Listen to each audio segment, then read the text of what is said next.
Hello दोस्तों, स्वागत है आप सभी का YouTube channel the DM some point पर। उम्मीद करते हैं आप सब बहुत अच्छे होंगे और आप सबकी पढ़ाई शानदार चल रही होगी। दोस्तों, आज की क्लास में हम एग्जाम्पल का सॉल्यूशन करने वाले हैं।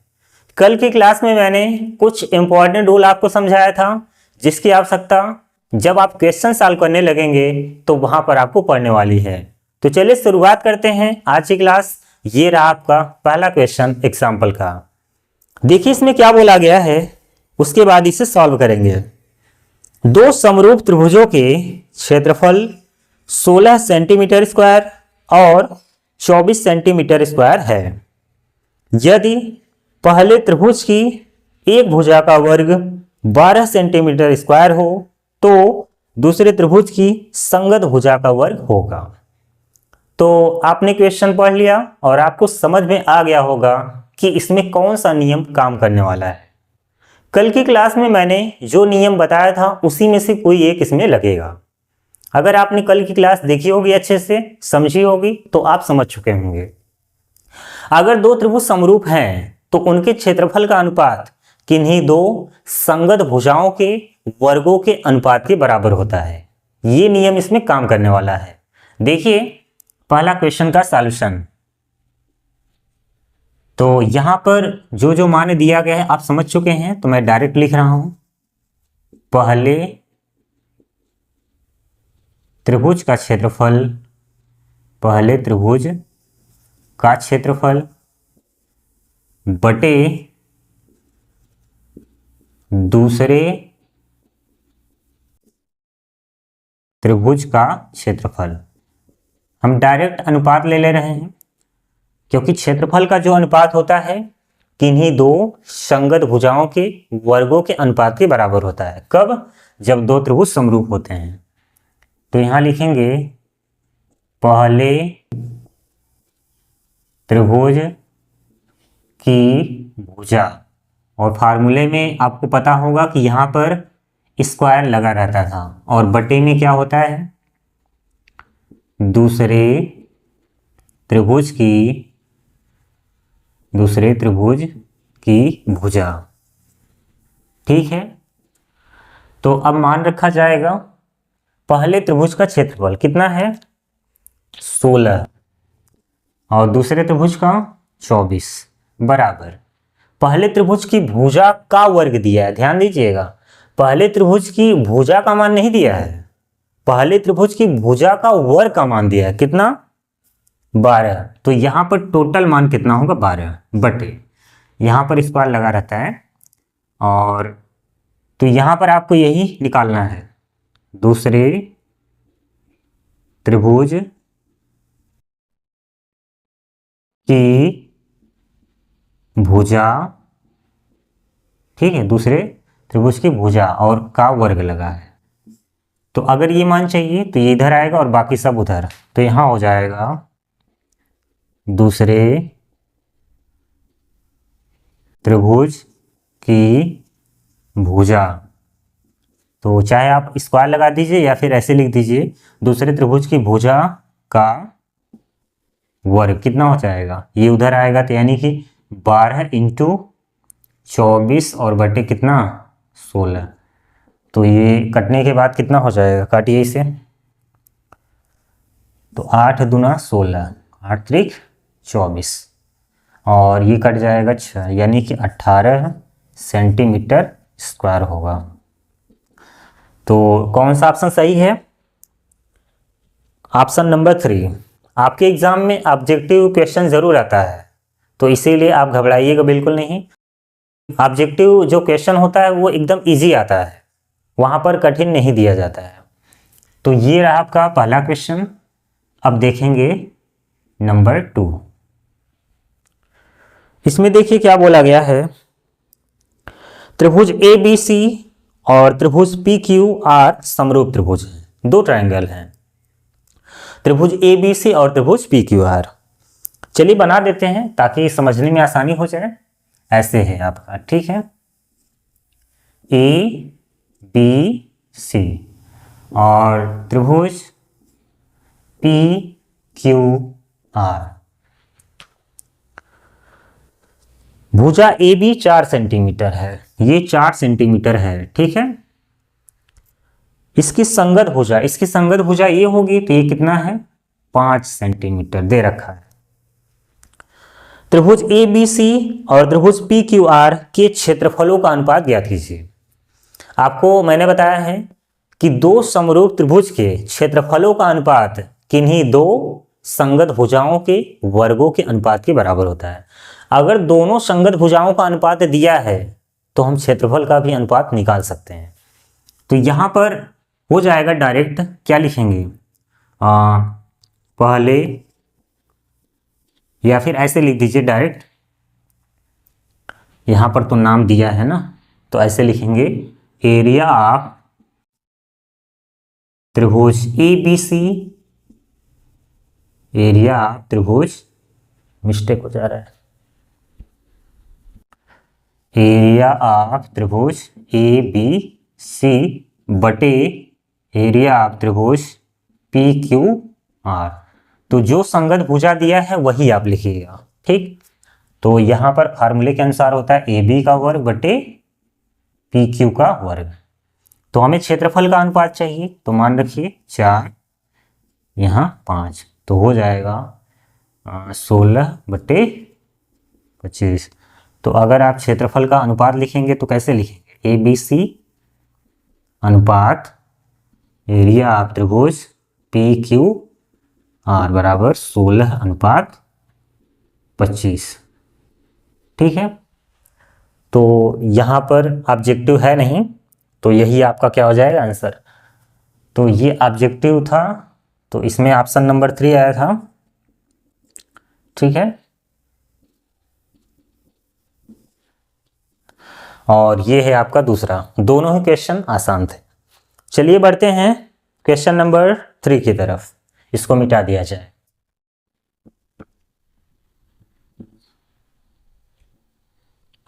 चलिए देखिए क्वेश्चन नंबर 3,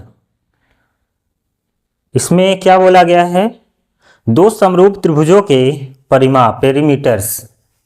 तो पेरीमीटर्स के लिए मैंने आपको रूल बताया था कि अगर दो त्रिभुज समरूप हैं तो दोनों समरूप त्रिभुज के परिमाप का जो अनुपात होगा किन्हीं दो संगत भुजाओं के अनुपात के बराबर होता है। तो इसमें दे रखा है दो समरूप त्रिभुजों के परिमाप क्रमशः 30 सेंटीमीटर और 20 सेंटीमीटर है, ठीक। उसके आगे यदि पहले त्रिभुज की एक भुजा की लंबाई 12 सेंटीमीटर हो तो दूसरे त्रिभुज की संगत भुजा की लंबाई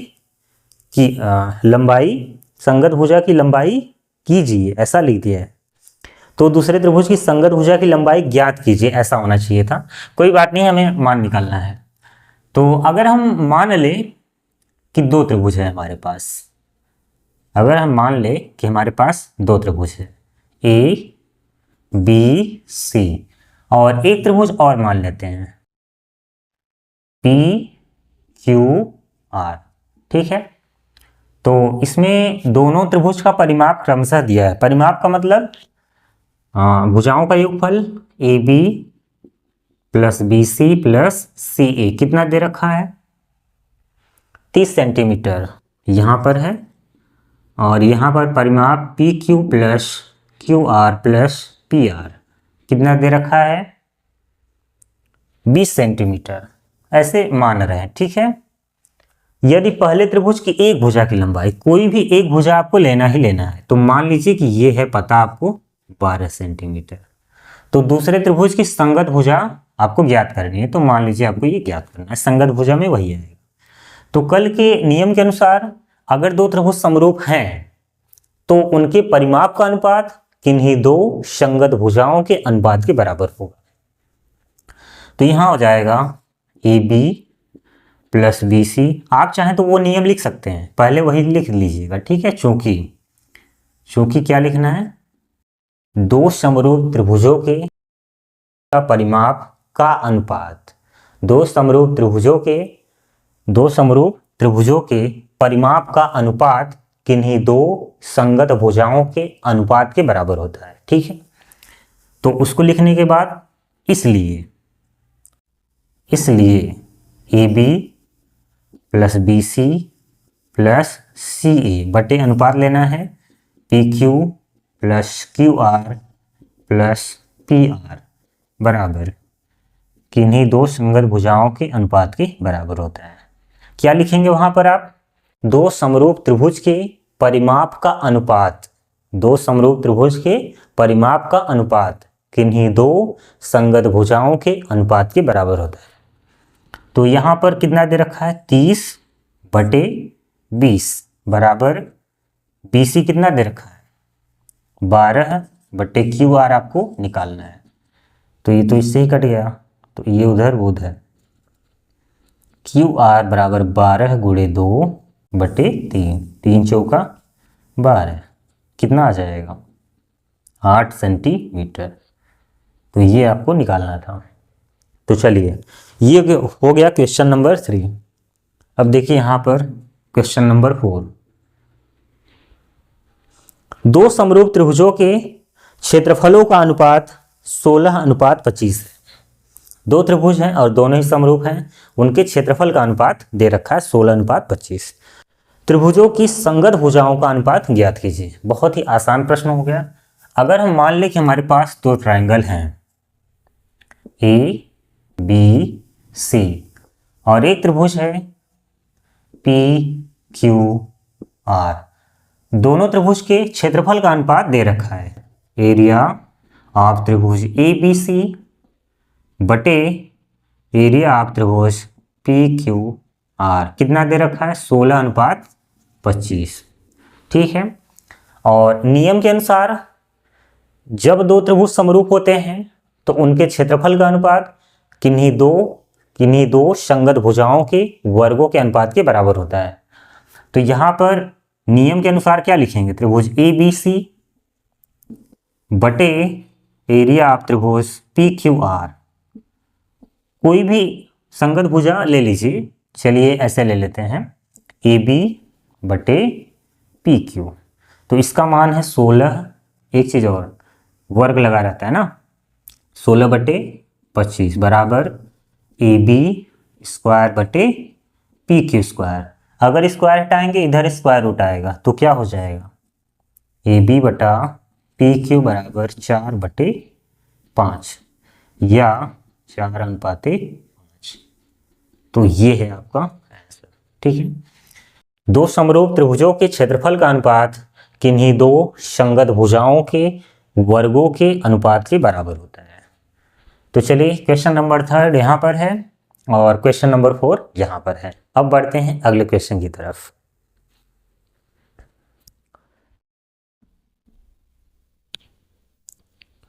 क्वेश्चन नंबर 5 का ए देखिए, क्योंकि इसमें 2 दिख रहा है। ठीक है, नंबर डाला गया है। समरूप त्रिभुजों की ऊंचाइयां क्रमशः 3 सेंटीमीटर तथा 4 सेंटीमीटर हैं। उनके क्षेत्रफलों में अनुपात ज्ञात कीजिए। तो चलिए मान लेते हैं हमारे पास दो ट्रायंगल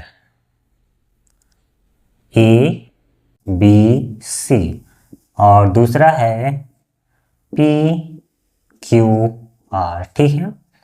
ऊंचाई यहाँ पर पॉइंट M और यहाँ पर पॉइंट N। AM H1 मान ले रहे हैं, ठीक, और PN H2 मान ले रहे हैं। ये ऊंचाई है त्रिभुज की। तो क्या क्या दे रखा है? समरूप त्रिभुजों की ऊंचाइयाँ क्रमशः 3 सेमी और 4 सेंटीमीटर है।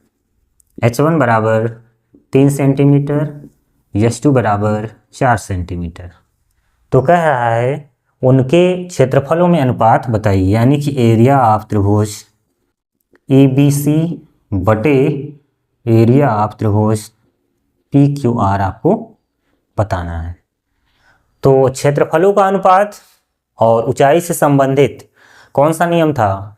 अगर दो त्रिभुज समरूप हो जाएं तो उनके क्षेत्रफल का अनुपात त्रिभुज की ऊंचाई के वर्ग के अनुपात के बराबर होता है। यानी यहाँ पर ऐसे लिखेंगे, इसको आप लिख लीजिएगा थ्योरम। चूंकि दो समरूप त्रिभुजों के क्षेत्रफल का अनुपात त्रिभुज की ऊंचाई के वर्गों के अनुपात के बराबर होता है। फिर से सुनिए, दो समरूप त्रिभुजों के क्षेत्रफल का अनुपात त्रिभुज की ऊंचाई के वर्गों के अनुपात के बराबर होता है। उसको लिखने के बाद इसलिए लिखेंगे, इसलिए क्या हो जाएगा, एरिया ऑफ त्रिभुज ए बी सी बटे एरिया ऑफ त्रिभुज पी क्यू आर बराबर H1 का वर्ग बटे H2 का वर्ग। तो यहाँ पर ये तो आपको निकालना है, तो H1 3 वर्ग हो जाएगा और ये 4 ना, तो 9 बटे 16। तो यहाँ पर कितना आ गया, 9:16। ये है आपका आंसर। तो ये 5 का ए हो गया, ठीक है। चलिए अब 5 का बी देखिए।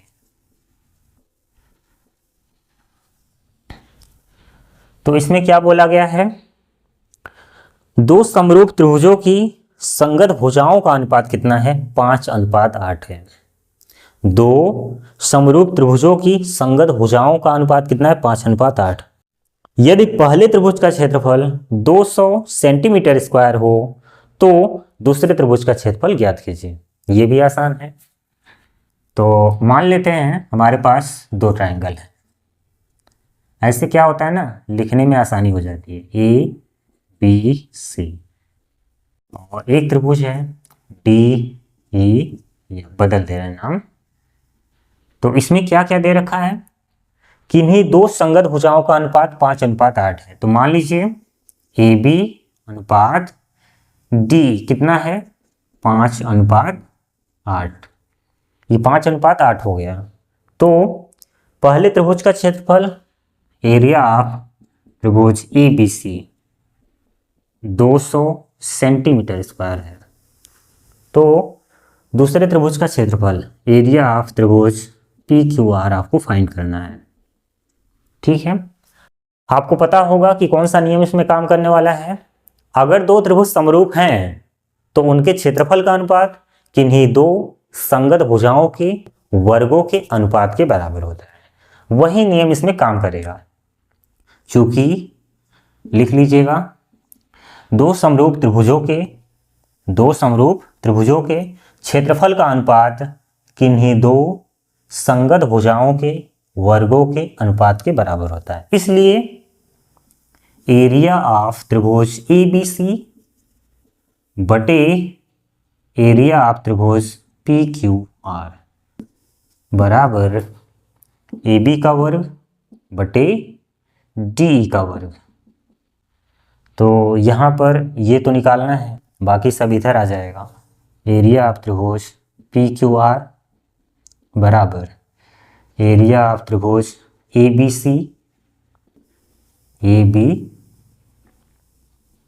सी इंटू डी ई का वर्ग बटे ए बी का वर्ग मान रखिए। तो यहाँ देख लीजिए साइड में क्या हो जाएगा, एरिया ऑफ त्रिभुज पी क्यू आर बराबर, इसका मान कितना दे रखा है, 200 इंटू डी ई का वर्ग। तो यहाँ पर देखिए अनुपातिक है, तो अगर अलग अलग करेंगे तो कट जाएगा, कोई मतलब नहीं निकलेगा, ठीक है। तो मैं डायरेक्ट ऐसे ही रख दे रहा हूँ, डी यानी कि 8 का वर्ग कितना होगा, 64 बटे, और ए बी का वर्ग है 5 का वर्ग 25, तो 25 8 200। तो यहाँ पर अब इसका गुणा कर लीजिए, 8 चौका 32, 3 हासिल, 8 48 और 3 51 सेंटीमीटर स्क्वायर। ये है आपका आंसर, ठीक है। तो ये हो गया आपका क्वेश्चन नंबर 5 का ए और ये क्वेश्चन नंबर 5 का बी। क्वेश्चन अभी तक जितना मिला है सब आसान है और ऐसे ही क्वेश्चन एग्जाम में आते रहते हैं। तो ठीक है, चलिए अब बढ़ते हैं अगले क्वेश्चन की तरफ। तो क्वेश्चन नंबर 6,